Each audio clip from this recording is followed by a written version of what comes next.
പ്രിയമുള്ളവരെ, വിശുദ്ധ ബൈബിൾ ഉൽപ്പത്തി മുതൽ വെളിപാട് വരെ നമുക്കൊന്നിച്ച് ഒരു വട്ടമെങ്കിലും വായിച്ച് ധ്യാനിക്കുക എന്ന ഉദ്ദേശത്തോടു കൂടിയാണ് ഈ പോഡ്കാസ്റ്റ് ചെയ്യുന്നത്. ഈ ബൈബിൾ പാരായണത്തിന് നമ്മൾ ഉപയോഗിക്കുന്നത് POC മലയാളം ബൈബിളാണ്. ഓർക്കുക, നാം വചനം വായിക്കുമ്പോൾ ഈശോ വചനമായി നമ്മോടൊപ്പം ഉണ്ടായിരിക്കും. മുടക്കം കൂടാതെ വചനം വായിക്കുന്നത് ഒരു നിയോഗമായി നമുക്കെടുക്കാം. അതിനായി പരിശുദ്ധാത്മാവേ, ഞങ്ങളെ ശക്തിപ്പെടുത്തണമേ എന്ന് പ്രാർത്ഥിക്കാം. അതോടൊപ്പം വചനത്തിലെ വാഗ്ദാനങ്ങൾ ഞങ്ങളിലും ഞങ്ങളുടെ കുടുംബങ്ങളിലും നിറവേറണമേ എന്ന് പ്രാർത്ഥിച്ചുകൊണ്ട് നമുക്ക് ആരംഭിക്കാം. ഇന്ന് നമ്മൾ വായിച്ചു ധ്യാനിക്കുക സാമുവേൽ പ്രവാചകന്റെ 2-ാം പുസ്തകത്തിലെ 11ഉം 12ഉം അധ്യായങ്ങളാണ്.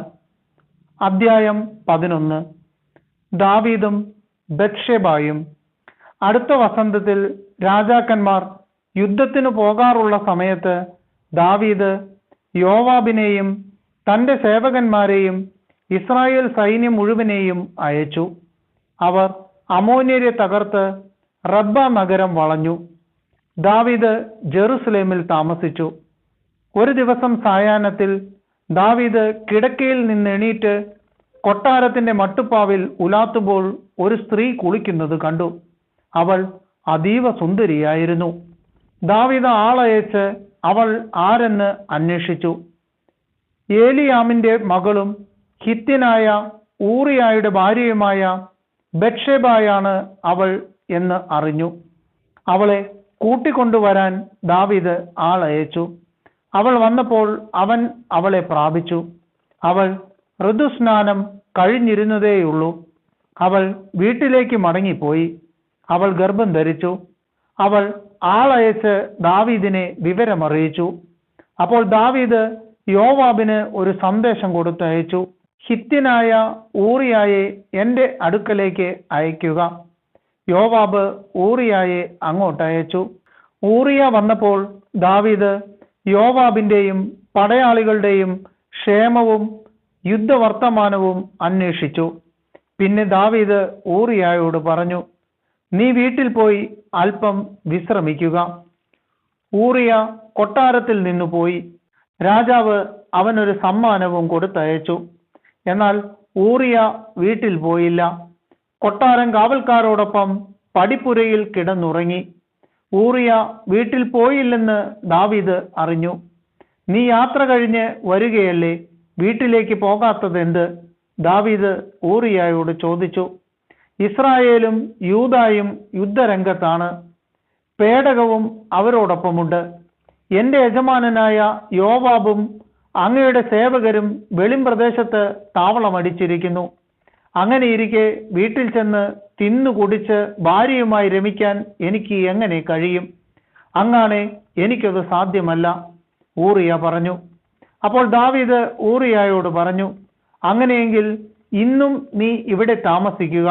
നാളെ നിന്നെ മടക്കി അയക്കാം. അങ്ങനെ അന്നും പിറ്റേന്നും ഊറിയ ജെറുസലേമിൽ താമസിച്ചു. ദാവീദ് അവനെ ക്ഷണിച്ചു. അവൻ രാജസന്നിധിയിൽ ഭക്ഷിച്ചു പാനം ചെയ്തു. ദാവീദ് അവനെ കുടിപ്പിച്ച് മത്തനാക്കി. എന്നിട്ടും രാത്രി അവൻ വീട്ടിലേക്ക് പോയില്ല. രാജഭൃത്യന്മാരോടുകൂടെ തന്റെ വിരിപ്പിൽ കിടന്നു. രാവിലെ ദാവീദ് ഊറിയായുടെ കൈവശം യോവാബിന് ഒരു എഴുത്തു കൊടുത്തയച്ചു. അവൻ ഇങ്ങനെ എഴുതി, ഉഗ്രയുദ്ധം നടക്കുന്നിടത്ത് ഊറിയായെ മുന്നണിയിൽ നിർത്തുക. പിന്നെ അവൻ വെട്ടേറ്റ് മരിക്കേണ്ടതിന് അവനെ വിട്ടു പിൻവാങ്ങുക. യോവാബ് നഗരം വളയവേ ശത്രുക്കൾക്ക് ശക്തിയുള്ള ഒരു സ്ഥാനത്ത് ഊറിയായെ നിർത്തി. ശത്രു സൈന്യം യോവാബിനോട് യുദ്ധം ചെയ്തു. ദാവീദിന്റെ പടയാളികളിൽ ചിലർ കൊല്ലപ്പെട്ടു. ഊറിയായും വധിക്കപ്പെട്ടു. യോവാബ് ആളയച്ച് യുദ്ധവാർത്ത ദാവീദിനെ അറിയിച്ചു. അവൻ ദൂതന് നിർദ്ദേശം നൽകി. യുദ്ധവാർത്ത രാജാവിനെ അറിയിക്കുമ്പോൾ രാജാവ് കോപിച്ച് നഗരത്തോട് ഇത്ര ചേർന്ന് നിന്ന് യുദ്ധം ചെയ്തതെന്തിന്? മതിലിൽ നിന്നുകൊണ്ട് അവർ എയ്യുമെന്ന് അറിഞ്ഞുകൂടായിരുന്നു. യെരൂബേഷത്തിന്റെ മകനായ അബിമേലെക്ക് മരിച്ചതെങ്ങനെയെന്ന് അറിഞ്ഞുകൂടെ? തേബസിൽ വെച്ച് മതിലിൽ നിന്നുകൊണ്ട് ഒരു സ്ത്രീ തിരികല്ല് അവന്റെ മേൽ ഇട്ടതുകൊണ്ടല്ലേ? നിങ്ങൾ മതിലിനോട് ഇത്ര അടുത്ത് ചെന്നതെന്തിന് എന്ന് ചോദിച്ചാൽ, നിന്റെ ഹിത്യനായ ദാസൻ ഊറിയായി മരിച്ചു എന്ന് നീ പറയണം. ദൂതൻ യോവാബ് കൽപ്പിച്ചതുപോലെ ദാവീദിനോട് പറഞ്ഞു. ശത്രുക്കൾ നമ്മേക്കാൾ ശക്തരായിരുന്നു. അവർ നഗരത്തിൽ നിന്ന് പുറപ്പെട്ട് വെളിമ്പ്രദേശത്ത് നമുക്കെതിരെ വന്നു. പക്ഷേ നഗരവാതിൽക്കലേക്ക് നാം അവരെ തിരിച്ചോടിച്ചു. അപ്പോൾ അവർ മതിലിൽ നിന്ന് നമ്മുടെ നേരെ അമ്പയച്ചു. തിരുമേനി, അവിടുത്തെ ദാസന്മാരിൽ ചിലർ കൊല്ലപ്പെട്ടു. അവിടുത്തെ ദാസനായ ഹിത്യൻ ഊറിയായും മരിച്ചു. ദാവീദ് ദൂതനോട് കൽപ്പിച്ചു, ഇതുകൊണ്ട് അധീരനാകരുത്. ആരൊക്കെ യുദ്ധത്തിൽ മരിക്കുമെന്ന് മുൻകൂട്ടി പറയാൻ ആർക്കുമാവില്ല. ആക്രമണം ശക്തിപ്പെടുത്തി നഗരത്തെ തകർത്തു കളയുക എന്ന് പറഞ്ഞ് യോവാബിനെ നീ ധൈര്യപ്പെടുത്തുക. ഭർത്താവ് മരിച്ചെന്ന് കേട്ടപ്പോൾ ഊറിയായുടെ ഭാര്യ അവനെ ചൊല്ലി വിലപിച്ചു. വിലാപകാലം കഴിഞ്ഞപ്പോൾ ദാവീദ് അവളെ കൊട്ടാരത്തിൽ വരുത്തി. അവൾ അവന് ഭാര്യയായി. അവൾ ഒരു പുത്രനെ പ്രസവിച്ചു. പക്ഷേ ദാവീദിന്റെ പ്രവൃത്തി കർത്താവിന് അനിഷ്ടമായി. അധ്യായം 12. നാഥാൻ ദാവീദിനെ കുറ്റപ്പെടുത്തുന്നു. കർത്താവ് നാഥാൻ പ്രവാചകനെ ദാവീദിന്റെ അടുക്കലേക്ക് അയച്ചു. അവൻ രാജാവിനോട് പറഞ്ഞു, ഒരു നഗരത്തിൽ 2 ആളുകൾ ഉണ്ടായിരുന്നു. ഒരുവൻ ധനവാനും അപരൻ ദരിദ്രനും. ധനവാന് വളരെയധികം ആടുമാടുകൾ ഉണ്ടായിരുന്നു. ദരിദ്രനോ താൻ വിലയ്ക്ക് വാങ്ങിയ ഒരു പെണ്ണാട്ടിൻ കുട്ടിയല്ലാതെ മറ്റൊന്നും ഉണ്ടായിരുന്നില്ല. അവൻ അതിനെ വളർത്തി. അത് അവന്റെ കുട്ടികളോടൊപ്പം വളർന്നു. അവന്റെ ഭക്ഷണത്തിൽ നിന്ന് അത് തിന്നു. അവന്റെ പാനീയത്തിൽ നിന്ന് അത് കുടിച്ചു. അത് അവന്റെ മടിയിൽ ഉറങ്ങി. അത് അവന് മകളെ പോലെയായിരുന്നു. അങ്ങനെയിരിക്കെ ധനവാന്റെ ഭവനത്തിൽ ഒരു യാത്രക്കാരൻ വന്നു. അവന് വേണ്ടി സ്വന്തം ആടുകളിൽ ഒന്നിനെ കൊന്ന് ഭക്ഷണമൊരുക്കാൻ ധനവാന് മനസ്സില്ലായിരുന്നു. അവൻ ദരിദ്രന്റെ ആട്ടിൻകുട്ടിയെ പിടിച്ച് തന്റെ അതിഥിക്ക് ഭക്ഷണമൊരുക്കി. ഇത് കേട്ടപ്പോൾ ക്രുദ്ധനായി ദാവീദ് പറഞ്ഞു, കർത്താവാണേ, ഇത് ചെയ്തവൻ മരിക്കണം. അവൻ നിർദ്ദയം ഇത് ചെയ്തതുകൊണ്ട് 4 മടങ്ങ് മടക്കി കൊടുക്കണം. നാഥാൻ പറഞ്ഞു, ആ മനുഷ്യൻ നീ തന്നെ. ഇസ്രായേലിന്റെ ദൈവമായ കർത്താവ് അരുൾ ചെയ്യുന്നു, ഞാൻ നിന്നെ ഇസ്രായേലിന്റെ രാജാവായി അഭിഷേകം ചെയ്തു. സാവൂളിൽ നിന്ന് നിന്നെ രക്ഷിച്ചു. നിന്റെ യജമാനന്റെ ഭവനം നിനക്ക് നൽകി. അവന്റെ ഭാര്യമാരെയും നിനക്ക് തന്നു. നിന്നെ ഇസ്രായേലിന്റെയും യൂദായുടെയും രാജാവാക്കി. ഇതുകൊണ്ട് തൃപ്തിയായില്ലെങ്കിൽ ഇനിയും അധികം നൽകുമായിരുന്നു. പിന്നെ എന്തുകൊണ്ട് നീ എന്നെ അനുസരിക്കാതെ എന്റെ മുൻപാകെ ഈ തിന്മ ചെയ്തു? അമോന്യരുടെ വാൾ കൊണ്ട് ഹിത്യനായ ഊറിയായെ നീ കൊല്ലിച്ചു. അവന്റെ ഭാര്യയെ നീ അപഹരിച്ചു. എന്നെ നിരസിച്ച് ഹിത്യനായ ഊറിയായുടെ ഭാര്യയെ നീ സ്വന്തമാക്കിയതുകൊണ്ട് നിന്റെ ഭവനത്തിൽ നിന്ന് വാൾ ഒഴിയുകയില്ല. കർത്താവ് അരുൾ ചെയ്യുന്നു, നിന്റെ സ്വന്തം ഭവനത്തിൽ നിന്ന് തന്നെ നിനക്ക് ഞാൻ ഉപദ്രവമുണ്ടാക്കും. നിന്റെ കൺമുൻപിൽ വെച്ച് ഞാൻ നിന്റെ ഭാര്യമാരെ അന്യനു കൊടുക്കും. പട്ടപകൽ അവൻ അവരോടൊത്ത് ശയിക്കും. നീ ഇത് രഹസ്യമായി ചെയ്തു. ഞാനിത് ഇസ്രായേലിന്റെ മുഴുവൻ മുൻപിൽ വെച്ച് പട്ടാപ്പകൽ ചെയ്യിക്കും. ദാവീദ് അനുതപിക്കുന്നു. ഞാൻ കർത്താവിനെതിരായി പാപം ചെയ്തു പോയി, ദാവീദ് പറഞ്ഞു. നാഥാൻ പറഞ്ഞു, കർത്താവ് നിന്റെ പാപം ക്ഷമിച്ചിരിക്കുന്നു, നീ മരിക്കുകയില്ല.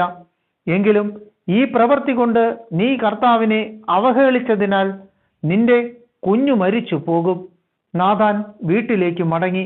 ഊറിയായുടെ ഭാര്യ പ്രസവിച്ച ദാവീദിന്റെ കുഞ്ഞിന് കർത്താവിന്റെ പ്രഹരമേറ്റു. അതിന് രോഗം പിടിപെട്ടു.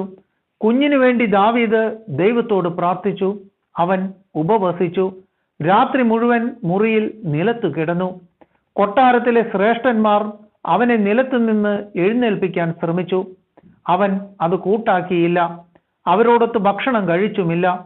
7-ാം ദിവസം കുഞ്ഞു മരിച്ചു. ദാവീദിനോട് വിവരം പറയാൻ സേവകന്മാർ ഭയപ്പെട്ടു. അവർ തമ്മിൽ പറഞ്ഞു, കുഞ്ഞ് ജീവിച്ചിരിക്കുമ്പോൾ പോലും നാം പറഞ്ഞത് അവൻ ശ്രദ്ധിച്ചില്ല. കുഞ്ഞു മരിച്ചെന്ന് നാം എങ്ങനെ അറിയിക്കും? അവൻ വല്ല സാഹസവും കാണിക്കും. സേവകന്മാർ അടക്കം പറയുന്നത് കണ്ടപ്പോൾ കുഞ്ഞു മരിച്ചെന്ന് ദാവീദ് മനസ്സിലാക്കി. കുഞ്ഞു മരിച്ചുവോ? അവൻ തിരക്കി. ഉവ്, കുട്ടി മരിച്ചു, അവർ പറഞ്ഞു. അപ്പോൾ ദാവീദ് തറയിൽ നിന്നെഴുന്നേറ്റ് കുളിച്ച് തൈലം പൂശി വസ്ത്രം മാറി ദേവാലയത്തിൽ ചെന്ന് ആരാധിച്ചു. കൊട്ടാരത്തിൽ തിരിച്ചെത്തി ഭക്ഷണം ചോദിച്ചു. അവർ വിളമ്പി. അവൻ ഭക്ഷിച്ചു.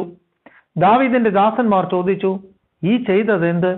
കുഞ്ഞ് ജീവിച്ചിരിക്കുമ്പോൾ അങ്ങ് ഉപവസിച്ച് കരഞ്ഞു, കുട്ടി മരിച്ചപ്പോഴാകട്ടെ അങ്ങ് എഴുന്നേറ്റ് ഭക്ഷിച്ചിരിക്കുന്നു. കുഞ്ഞ് ജീവിച്ചിരിക്കുമ്പോൾ ഞാൻ ഉപവസിച്ച് കരഞ്ഞു. ശരി തന്നെ, കർത്താവ് കൃപ തോന്നി കുഞ്ഞിന്റെ ജീവൻ രക്ഷിച്ചെങ്കിലോ എന്ന് ഞാൻ കരുതി. എന്നാൽ ഇപ്പോൾ അവൻ മരിച്ചിരിക്കുന്നു. ഇനി ഞാൻ ഉപവസിക്കുന്നതെന്തിന്? കുഞ്ഞിനെ എനിക്ക് വീണ്ടും ജീവിപ്പിക്കാനാകുമോ? ഞാൻ അവന്റെ അടുക്കൽ ചെല്ലുകയല്ലാതെ അവൻ എൻ്റെ അടുക്കലേക്ക് വരികയില്ല. പിന്നെ ദാവീദ് തൻ്റെ ഭാര്യ ബത്ശേബയെ ആശ്വസിപ്പിച്ചു. അവൻ അവളെ പ്രാപിച്ചു. അവൾ ഒരു മകനെ പ്രസവിച്ചു. ദാവീദ് അവന് സോളമൻ എന്ന് പേരിട്ടു. കർത്താവ് അവനെ സ്നേഹിച്ചു. നാഥാൻ കർത്താവിന്റെ നിർദ്ദേശമനുസരിച്ച് അവന് യദീദിയ എന്ന് പേരിട്ടു. യോവാബ് അമോന്യരുടെ റബ്ബ ആക്രമിച്ചു, രാജകീയ പട്ടണം പിടിച്ചെടുത്തു. അവൻ ദൂതന്മാരെ അയച്ച് ദാവീദിനോട് പറഞ്ഞു, ഞാൻ റബ്ബ ആക്രമിച്ച് അവിടുത്തെ ജലസംഭരണികൾ കൈവശപ്പെടുത്തിയിരിക്കുന്നു. ബാക്കി സൈന്യത്തെ നയിച്ച് നഗരം വളഞ്ഞ് നീ തന്നെ അത് പിടിച്ചടക്കുക.